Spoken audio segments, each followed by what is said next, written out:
So yeah, whenever you're ready. Okay. Hi everyone. My name is Rehan Saeed. I was the White Forest player on stream at Providence. It's funny because I've become the White Forest player now, quote unquote. But I've been playing Yu-Gi-Oh for a while now. I started playing Yu-Gi-Oh competitively during the COVID era, so remote duels. Billy mentioned it on stream as well, but I won a remote duel invitational. This was during Tri Brigade format. And I have a couple of YCS tops under my sleeve now. I got into the finals of the remote YCS last November playing Ubel. So I'm very familiar with like these complicated decks with like that play several one-ofs, and they've kind of become my comfort zone now because of some of the technicalities that are like involved in piloting these decks. So going into the Providence format, so Alliance Insight format, I was actually busy with exams and I was just wrapping those up. So I didn't get a lot of time to get good gameplay in with Malice and Mitsu Raizio. I definitely knew that theory-wise those decks were going to be the top dog, but I didn't feel comfortable playing mirror matches with those decks against people that probably would have had more game time and more matches under their belt. So I thought that playing that deck, even if it was like a more powerful deck like Malice or Mitsurugi Raizo, I'd kind of be, handicapping myself because people would just be more familiar with the mirror match and the matchups, and I would just get outplayed because I didn't get enough time to practice. But the White Forest deck was really interesting because I played it a lot on Master Duel, and I played it after the Suda support as well, just casually at locals and whatnot. So I knew a lot of like what the basic interactions were and a lot of the combo lines. So I had that familiarity with it. And I thought that this deck, what really captured my attention was some of the notes that came out from the OCG, particularly the positioning of this deck in response to the Molcharmi and the Maxi metagame over there. And something that I noticed in a lot of the online tourneys, I took part in some, playing the early Alliance Insight formats. I played Malice for a bit, played Mitsurezo for a bit, and I realized that there was an ongoing trend of people shying away from these quote unquote low impact hand traps like Imperm, Effect Veiler, Ash, etc. And more so relying on these tempo floodgate hand traps like Drone Lockbird, Lancia, Fuolos, Perulia, etc. So when I realized that that was the trend that in which this metagame was heading, I know that the OCG players that worked on the White Forest deck, they highlighted that as one of the strengths of the deck was how well this deck was able to play under the various Mulch armies. Like Meow's is nothing to this. Fuelos, you can, do pretty much your entire combo except for the Azamina cards and only give like one draw to your opponent. Perulia hurts, but Perulia you only give them like a finite number of draws, and the inclusion of Esteller in my deck was also made keeping in mind that I want to play around Perulia as well or mitigate the number of draws. So you had ways to mitigate the impact of mulch armies, which was really appealing, combined with the fact that if there are decks that are still playing these quote unquote low impact hand traps, your deck is powerful enough that you're able to invalidate those hand traps to a good degree, leaving your opponent on very few cards, such that your half boards are able to be really efficient into the remainder of any engine cards that they may have. So that was my entire premise of going into Rhode Island was I wanted to play this deck because I thought it was cool. I was comfortable with most of the old cards. And I just thought, it would be fun. And I didn't want to take this event too seriously. So I completely expected to scrub out day one. So I messaged Isal because I froze Isala since the remote era. So I messaged him. I'm like, hey, I think this deck is really cool. I would love to show it off on the future match. Can you get me in for round one? And he said, he'll try his best. He asked me what I'm playing. Told him I'm playing white for. He's like, oh my god, okay, let's see what we can do. So round one, I get the backup feature, and I'm like, okay, no, I get the backup feature. Hopefully they show off like one of my games, and because I don't think I'm gonna make it past round three or round four. But somehow we ended up going X1 day one. This deck was very strong in what I wanted to do. Going to this event, like I said, I wanted to play on mulch armies. I wanted to have like a strong engine deck, but I also knew that this event was going to have a lot of variance. People would be like using Drone Lockbird, Lancia. A lot of the die rolls would be pivotal as well. So this deck is going to be a very high roll deck, and I was very comfortable with it because that's kind of what I just wanted to do for this event. I just wanted to high roll people, play through their cards, force them to into half boards, and just crack them with engine. And I would say that the game plan went completely fine. I knew that Malice was going to be a rough matchup, just given the variance involved in that matchup. You lose a die roll, you will most likely lose game one, unless they break, or you draw like a chummy. And if you win the die roll, you're most likely going to win the match, unless they completely draw unlock you like 3 games straight. So it was difficult to build for that matchup, and I felt that at a YCS, people always build for most of the metagame that actually ends up being in top cut. But in a lot of the early rounds, people don't respect some of the tier 2 decks and some of the general decks in the format. And they often get knocked out early on because they're not respecting decks other than like the tier 1, tier 1 decks. So, because like round 1, I played Crystron. And then early on, I also played Pure Mitsu. And I just played 6 Mitsurugi Raizo the rest of the event, and I only played 1 Malice. So deck building wise, I was very happy that I kind of went for more of a broad perspective when it comes to deck building, rather than sort of fine tuning my deck just to beat Malice. The Malice metagame was more so countered in just my side deck because it required on 2 variables. It required me losing the die roll for me to lose the match, and it also required me to play Malice. So when you add those probabilities together, there is an overall low likelihood of me having success if I made my deck for Malice and it was just countered by Mitsugi Raizo the entire event, or any other Raizo variant or any other variant in general. So that was what led me into this deck process. Do you have any questions, I guess, so far that I can sort of Yeah, focus I in on? have I have before I get to the questions I already had, I have two questions from what you were talking about. So the first thing with the Esteller, before I forget, you're talking about how this deck has ways to play around basically every Charmy. And in the case of Perulia, which I guess we would typically consider the worst one for us, if you summon the Esteller and they get a draw, you bring the Sylvie from deck, etc., etc. But did that play out the way you were expecting? Like, did that ever come up in the event? Yeah, so that actually came up in my round 5 feature match. I went first, my opponent Purley had me, and so I was like, okay, I'm just gonna normal summon a Stellar. And I think with that line, you end up going almost full combo by giving your opponent 3 draws. The first one would be the Esteller. Um, the second one would be the White Witch. And then if you don't have access to your Sinful Spells engine or the Diabellstar the Black Witch, then it would be Vengeance. And so you're able to set up quite a few disruptions into the Raizo matchup without giving them a substantial number of draws. I also kind of like that matchup. I also kind of guessed my opponent was on a Mitsurugi variant or a Raizo variant because I asked him how many cards he had in deck, and he said 46. So I already know off the bat he's not on Malice. And I know the Mitsurugi Raizo deck, there were anywhere on 41 to 45 number of cards. So 46 was like, okay, well, this could really be anything, but I'm going to bet that it's, a Raizo variant. And I kind of just full sent it, and I did that the entire event. Anytime somebody Mulcharmied me, I just took the challenge. That was for 2 reasons. One, when this deck full combos, especially into Raizo decks, you have more board wipes than they have pushes.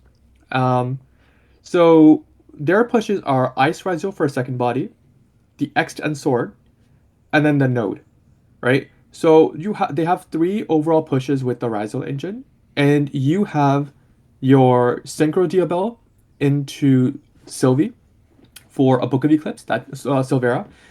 For a Book of Eclipse, that takes care of 2 bodies. You have your Vengeance for a pop 1. And then in that matchup, I would always leave my Diabellstar, the Black Witch, on the field because I wouldn't actually make Vengeance Dragon in that matchup. In that matchup, I would take Poplar, the of the White Forest, and synchro that with Diabellstar, to go ahead and actually make the Jiashin or Jiraishin, the Cursed Thunder God, the new card from Alliance Insight, the level 11.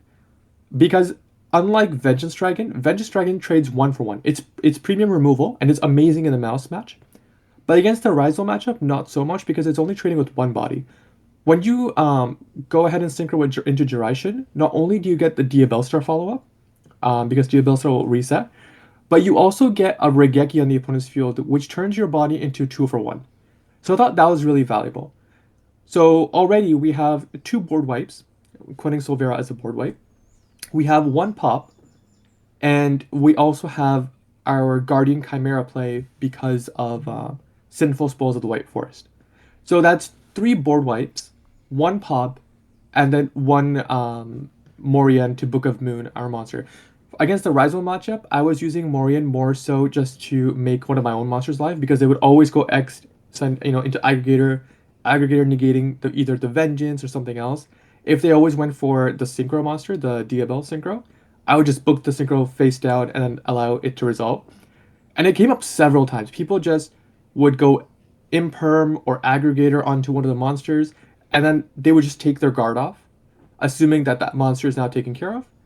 And that's always where Morian actually came up, where I would be like, okay, I'm gonna use Diabell Synchro's effect, and then I would just book it face down. And so because it's face down, it forgets that it's negated, and then it goes through, books their entire field face down, and then game's over. So that's the reason why, like, every single time I got chummied, I just took the chummy challenge. That's one.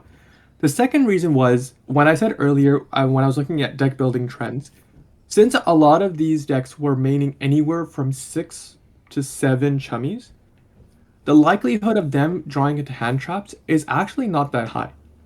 When you're looking at most of the engine counts, if you look at, for example, um, most of the Mitsu Ryzeal decks or most of the Malice decks, they'll have about 20-ish engine cards, 20 to 23 engine cards, and then the remainder of those cards are non-engine. Crossout Town's Thrust are almost in everyone's deck, right? So we could take out 3 more cards. Let's say we'll group that into like, non-usable non-engine, so just turn that into engine. So right now we're looking at roughly 26 cards in the main that are just quote-unquote engine and just going first cards. Add in 6 chummies, and then we're now looking at almost most of the decks or most of the cards that they draw being non-usable on your turn. So that was the reason where like every single time I got Molcharmade, I was like mathematically the odds of them drawing into the only punishing combination being Imperm and Nib, like that was very low. So I just took the challenge and it paid out every single game. The only game where I quote unquote got punished for it, but not really, was round 10. I played against Kamal, got top 16, I believe. He was on Mitsu Ryzeal. He Purlia'd me, ashed me, Fua'd me, and then nibbed me. It didn't really matter because he drew the nib. So the nib didn't really matter. Um, but like that was the only quote unquote punish. But other than that, I think mathematically it played out fine where I just gave infinite draws, and if in the future match, if you look, my opponent kept drawing, and I think I gave him like 4 draws or 5 draws, and he just drew into more engine because of like how engine dense some of these decks are.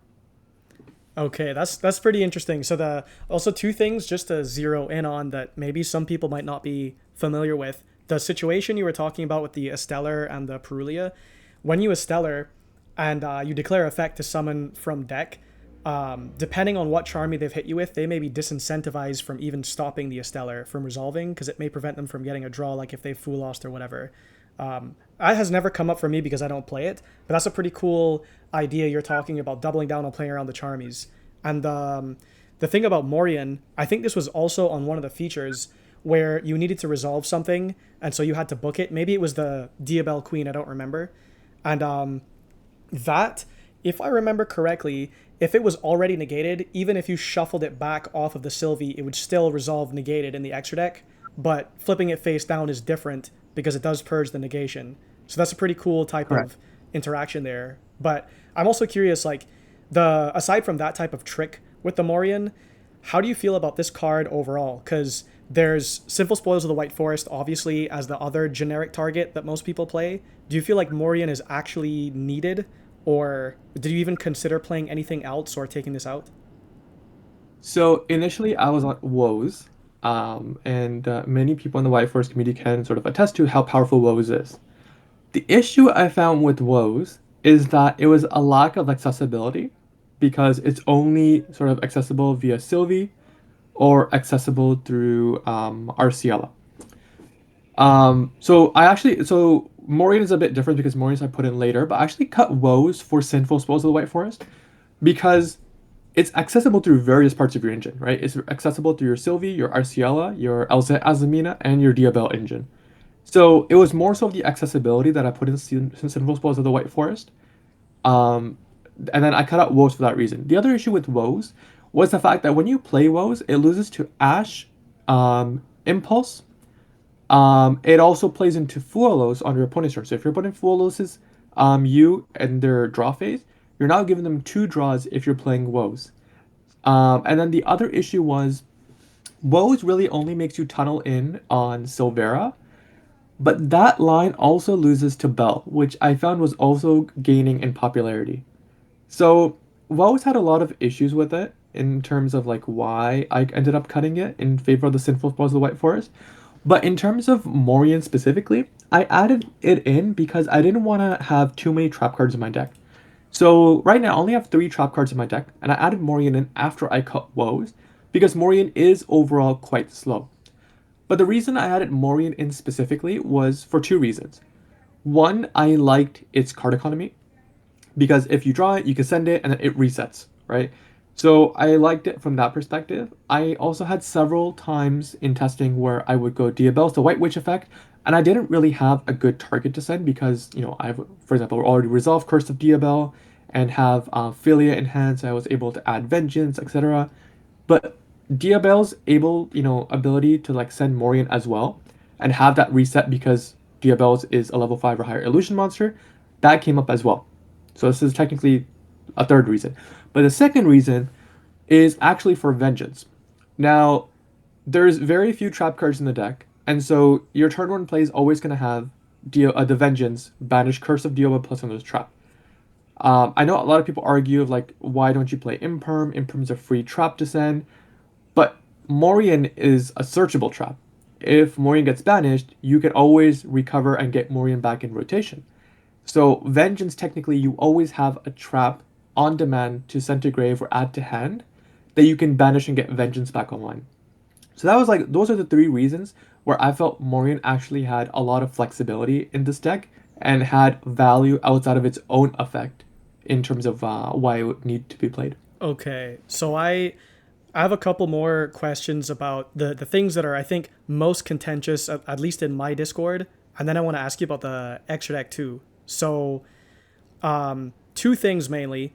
Wishes of the White Forest is something that a lot of people are saying if you're not on a 60 card build, you should just play one because the Dark Lock bothers a lot of people.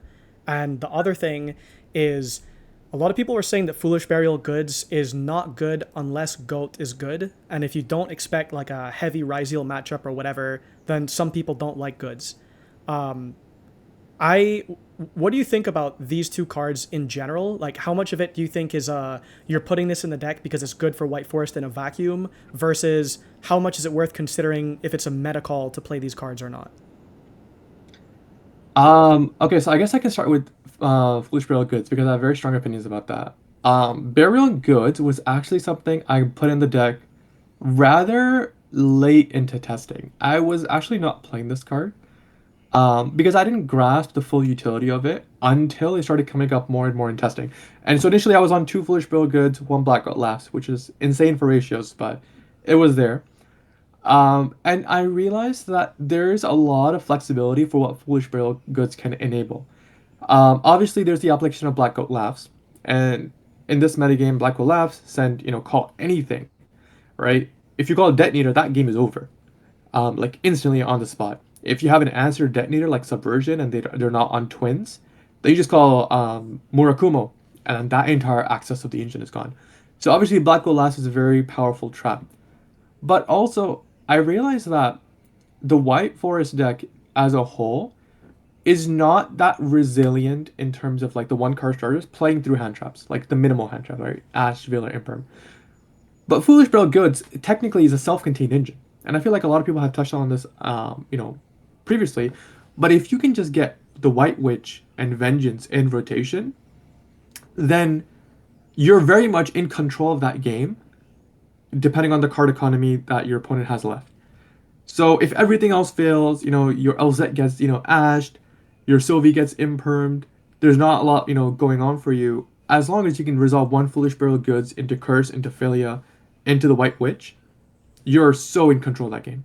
So I thought that was really good. The other reason I really liked Foolish Burial Goods was I expected a lot of draw, so I played every single game as if my opponent is going to have draw. Obviously, there are scenarios in which you cannot respect draw, and you have to put your opponent on, okay, you better have it. But Foolish Burial Goods, with your first action being Curse, adding Philia into a board, puts a lot of pressure into half boards because even if they draw you, your Philia can now summon the White Witch because your opponent controls monsters, you do not, sending the Vengeance summon out, and that's technically a game on board depending on what your opponent has. So there's a lot of flexibility in terms of like what the Foolish Burial Goods could do. There were also some situations. There was like one game that actually came up where I had Arciela, a 2 on the board, and a Foolish Burial Goods. Plus, I had Witch of the White Forest. So, and I was playing against pure Mitsurugi. I went Foolish Burial Goods, send D Barrier, synchro into Queen of the White Forest, so the Diabell, added back D Barrier, and then that game, and then my opponent just scooped because he just had breakers, but the D Barrier just checks the Mitsurugi engine.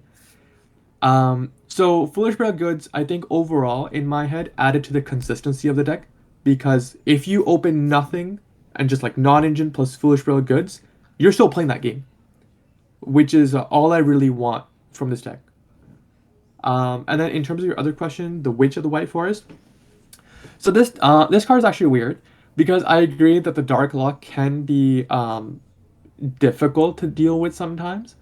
But really, the only time that punishes you is if your opponent has Nibiru. If your opponent doesn't have Nibiru, this actually trades very well with hand traps, which I liked, and it also trades really well into the chummies because it gives you flexibility in terms of which chummy you want to play around. Do you want to play like if you're gonna get Darklock, now you're playing around Foolish anyways. But if your opponent drops Brilliant on you, now you can you can search Stellar.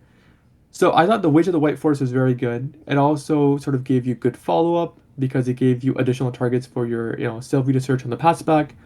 Um, I would keep this at 3. I know it sucks into draw, but Witch of the White Forest being able to search, Diabell the White Witch, I think has so much good use into half boards and sort of respects draw as well from that perspective.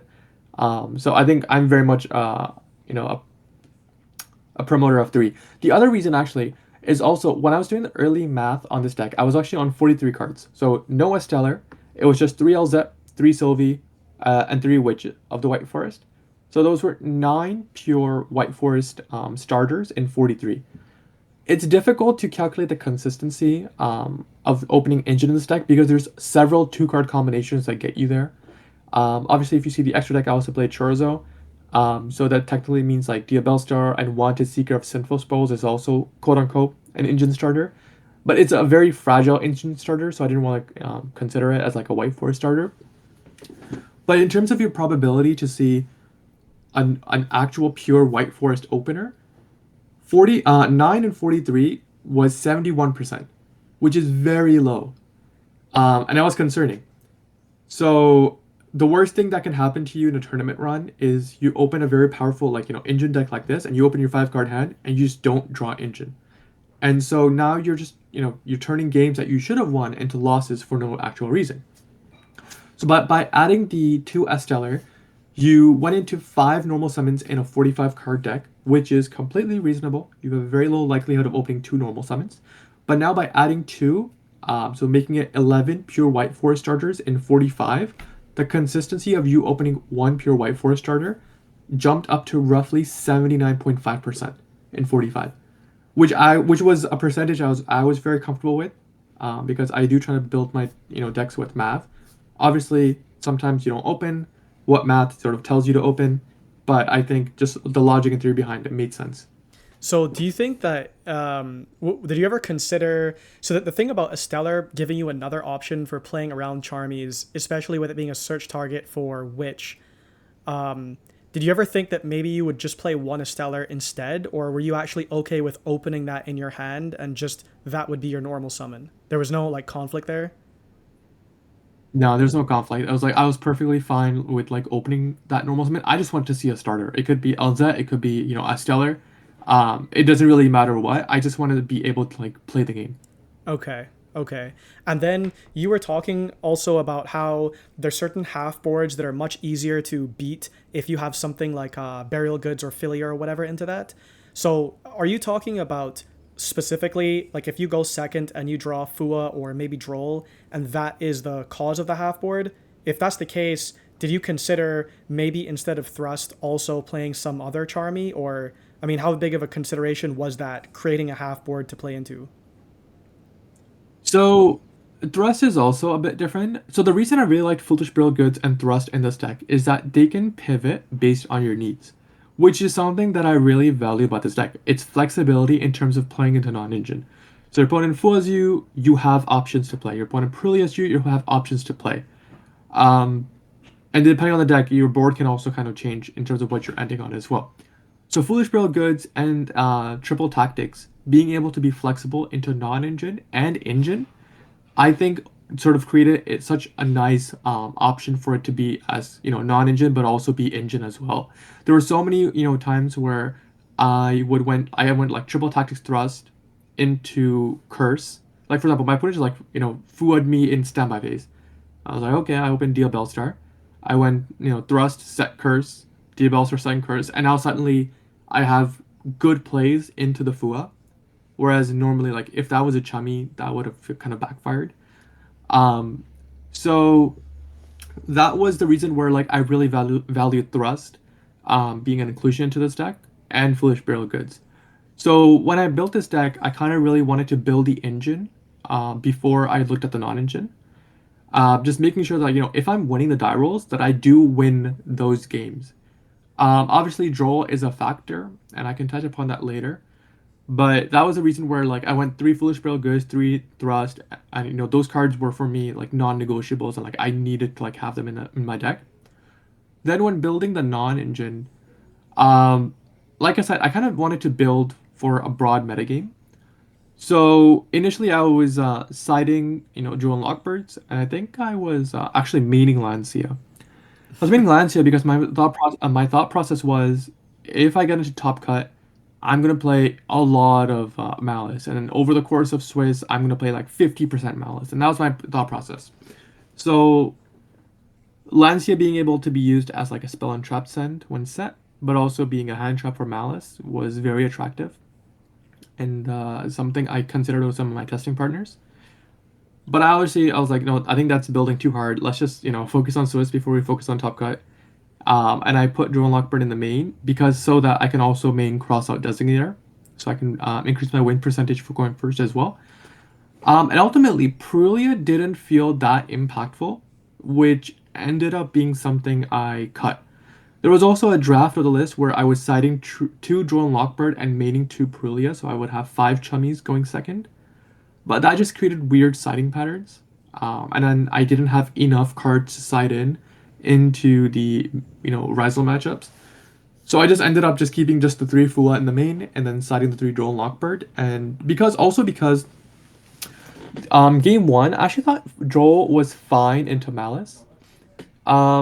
If you draw Malice, depending on like how they're playing, because people were playing anything from like three allures to one allure to zero allure, playing I meet you in the main, playing terraforming, leading with backup. The draw was actually somewhat impactful in testing. I'm not saying it's like impactful to the point where like Fua or Lancia or Chaos Hunter are, but it cut off extension lines and potential play lines for that deck. And in a lot of test games, I was losing not to the Malice board itself, but I was actually losing to the non-engine. So the ability to cut off three draws, two from Chessie, one from White Binder, I thought that was pretty impactful, along with the ability to search backup at Ignister. Because if their first search is the field spell or mirror, then it actually created some weird points where they weren't able to get three draws and get backup at Ignister, so they were actually just ending on like Cryptor plus like a couple of sets or like Cryptor, Firewall, Pass, things like that. Um, so I thought Drone Lockbird in the main was fine, along with it being a really good hand trap into like a wide variety of decks as well, such as Pure Razio, Mitsu Razio, some of the Fiendsmith decks, things like that. So that's kind of how I built like the non-engine for this deck. Okay, so I have just a couple more questions before we wrap up, and then I'll ask for your final thoughts too. But For the extra deck, I want to know like the Doom Dragon stuff. Like, how often did this come up, and also, did you feel like the Poplar and the Vengeance Dragon were actually core to the strategy? Because like the duration thing that you explained makes sense in terms of how you trade with Ryzeal in particular, or things that go wide. But how do you consider Poplar and Vengeance Dragon and Doom Dragon in terms of like the actual core game plan of the deck? Yeah, sure. Those are very good questions. I actually just want to add on another point to duration. And something that kept coming up in testing was duration kept coming up when I would go normal Sylvie and I would have Tia Bellstar or Wanted in hand. Because I would go, normal Sylvie, add either Tails or Witch. My opponent would draw, and I would either chain Wanted or summon the Witch. And I would have an 11 synchro option on the field. And at that time, I was playing SP. So I would just go into SP and call it a day, um, and something like that. But there was no actual good option. And so Jirachi kept coming up in those droll situations where I would get drolled in that particular area. And so being able to go into an on-demand Regeki that would just boost your life points, making you very difficult to kill, I thought like that was the specific scenario in which Jirachi kept coming up.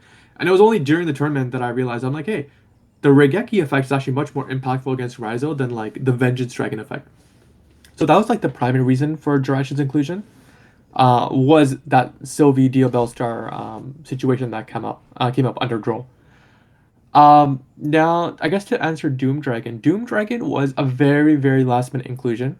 I think like I was up selecting Doom Dragon Thursday or like Friday morning 2 a.m. My hotel room was like submitting their list, and it was either between Doom Dragon and SP. Doom Dragon is really cool. It's probably one of my favorite cards in Master Duel because Master Duel is lucky enough that they get to use a Millennium engine. So I really like Doom Dragon from there, and it was very good in terms of the Master Duel games. The issue with SP actually came up, and a lot of my testing partners actually cut SP. So I tested a lot with Steven Santoli as well. So we were both on rogue decks, and we knew that going into this event, we were just gonna play like non-meta decks. And so when we were doing some of the theory together, he cut SP from his Crystron Horus deck. And we were talking about like SP's inclusion in the format. The issue with SP is that this is not a grind format.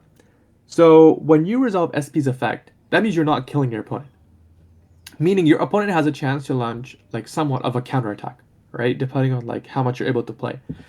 So that was counterintuitive in terms of how we wanted to build our decks because we just wanted to go second. If you have a half board, we're killing you, right? Because that's the entire point of like chummies and drolls and these floodgate hand traps is, right? Force you into a half board and then kill you on that turn.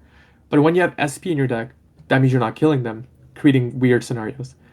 Obviously, that came up in my round 11 feature match, but I think there are several other mistakes in that feature match. Like the SP didn't really matter there. Um, but the other issue with the SP was the Witch of the White Forest Dark Lock. Now I already have one bit of removal that's like non-destruction removal, being Chaos Angel, and then the other one being Azamina Soul. So SP being another option for non-destruction removal kind of felt redundant, especially because it kind of just fit into that dark lock that I'm unable to access if I start with field spell or if I have to go through a field spell. So that kept coming up as well. The third thing that kept coming up was that I was never actually ending on SP as for my end board. I know there are lines in which you play SP to dodge Imperm Nib or Valor Nib, but if Valor is not popular and then the likelihood of like in me going into my extra deck under Chummies is low, then that was also never coming up. So because of all those different scenarios, it was a question of like why am I playing this card if I have identified so many flaws into that card as well. Doom Dragon, on the other hand, kind of plays around all of that, right? There is no Dark Lock for Doom Dragon because it's a fire, meaning that it offers me non-destruction removal in a way that I can still access under Witch of the White Forest. It's a card that I can sort of create going second by going into the Poplar of the White Forest. That actually did come up twice for me, where I would set up Poplar of the White Forest either on my own turn or on my opponent's turn, and I would set up two of White Forest cards in Spell Trap Card Zone to force Doom Dragon on the pass back. The other actually point where it came up was in my games against Malice, I thought Vengeance Dragon's effect to push in the spell and trap card zone was probably like one of the best effects into that deck, right? Because they can still get their Malice monsters into rotation by banishing them. So if I was making Vengeance Dragon on my opponent's turn, I found that instead of going Guardian Chimera, I wanted to use Sinful Spells of the White Forest to fuse one of my illusions. So usually like it would be Diabell Queen of the White Forest, plus my Vengeance Dragon into Snake Eyes Doom Dragon to get another one of their bodies into the spell trap card zone. And like nobody saw that coming that you could actually hard fuse into Snake Eyes Doom Dragon on the opponent's turn in this deck. So that was the reasoning where I actually wanted to make Snake Eyes Doom Dragon, play Snake Eyes Doom Dragon as my 15th card, was it kind of filled every single requirement that SP didn't when it comes to this card. Did you ever miss another 12 then? Because, like, in this scenario, for example, the Diabell Vengeance Dragon into Doom Dragon on the crackback, or I guess depends on which turn you're doing it on, did you sometimes miss that that is an 8, and if you, brought back out Sylvia or whatever, you could have made Legatia, or this just was not very important? Oh, it wasn't important. Like I'm just killing my opponent that turn. Like they have two monsters in a spell trap card zone. Like they're dead. I found that every single time I full comboed, my opponent would try to play into it, and then by like the third removal, they would just give up and concede. Okay. Okay. So I feel like this list, the impression that I get from it is it's maxing out on utility, like the triple goods, inclusion of Morian, all that type of stuff, thrust in the main.